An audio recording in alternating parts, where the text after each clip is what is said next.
Како да започнеме со пресметката на плата. Кога прв пат отвараме некој клиент и влегуваме во платата, не се прикажуваат годините, но немаме ништо за пресметка. Немаме ништо. За ниеден месец. Претходно е дефинирано дека образникот е 110 или 112 или 111. Кликнуваме кај човечето со парички и за прв пат формираме плата за некој месец. Ако почнал клиентот да работи на 5 месец, едноставно нова пресметка 2017 5 месец формира. Со ова се формира пресметката за тој месец, обврска 101. Претходно внесени вработени, во листата на вработени, ќе ги повикаме во пресметката и така натаму и ќе ставиме колку е нетото. Ако сите почнуваат од први, односно почеток ќе ставиме први. Ако сите почнуваат на оваа дата, и ќе ставиме нето.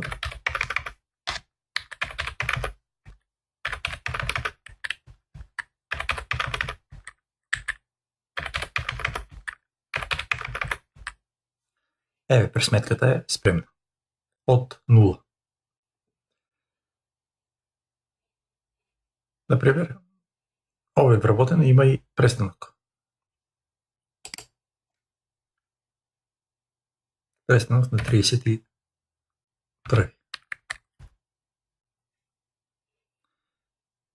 Кога има двојка, сега од 5 месец ќе правиме 6 месец. Значи, сакаме едноставно, ќе му ставиме за разлика 15.000.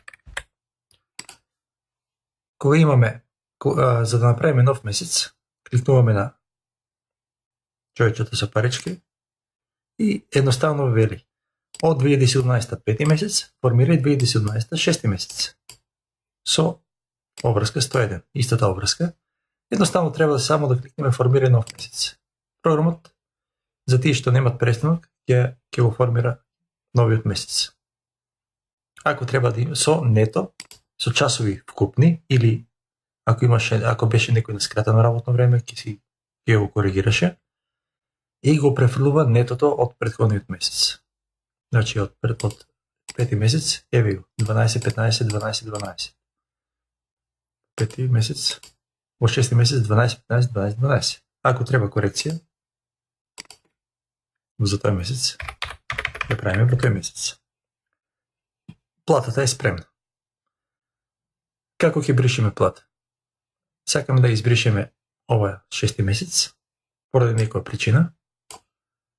Например, ако имаме многу вработени и правиме пренос на плата, преносот не е толку брз како што сега е примерот, бидејќи се работи локално преку интернет, преку сервер е малку поспоро.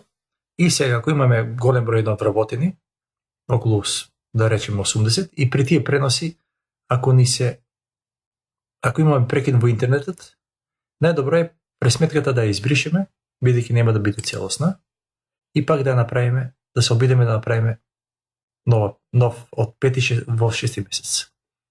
Сега сакаме да избришеме пресметка. Кликнуваме на човечето со парички, бриши цела пресметка за месец. Клик, вели потребна е дозвола за бришење на цел документ.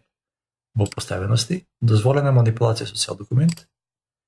Сега ќе се, 6 месец е избришен. Ако сега се обидеме и 5 да го избришеме, погрешка, вели месецот е заклучен. Кога се прави нов месец, од 5 го направивме 6, автоматски се заклучува месецот. Ако сакаме, можеме да отклучиме. Нека си остане заклучен. Како ќе правиме корекција на плата? Например, за ова плата поминала и сега сакаме да се враќаме назад и сакаме да направиме корекција. Ќе ја формираме 6 месец, од 5 и 6 формирај. И сега добиваме информација дека треба да направиме корекција во 5 месец. Одиме во 5 месец. За еден вработен треба да направиме корекција.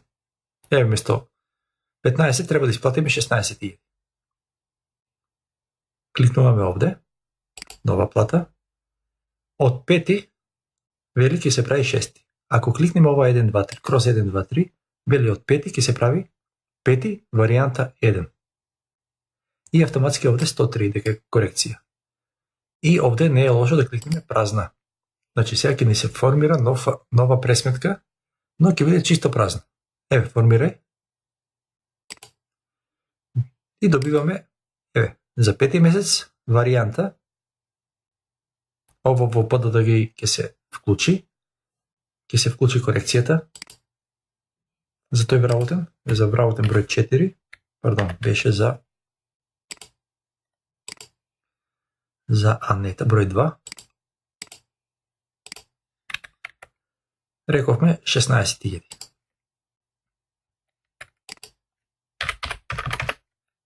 Сега, ако вака ја пуштиме платата, ќе се пресмета за исплата 16.000.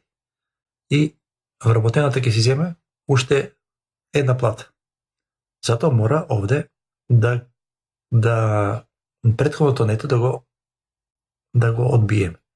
Одбитоци, ќе дефинираме нов одбиток. Нето. Шифра 2 со претходниот износ 15.000. Сега со рефреш ќе имаме 16 пресметани и 15 одбиени. За исплата сега ќе имаме со корекција преку банката ќе се исплати 1000 денари. Ако имавме обратен случај, помалку пресметано, треба да ставиме колку е за исплата да биде 0, а разликата практично не ги должи вработениот, ќе му ги одбиеме во пресметката за следниот месец. Колку што е разликата?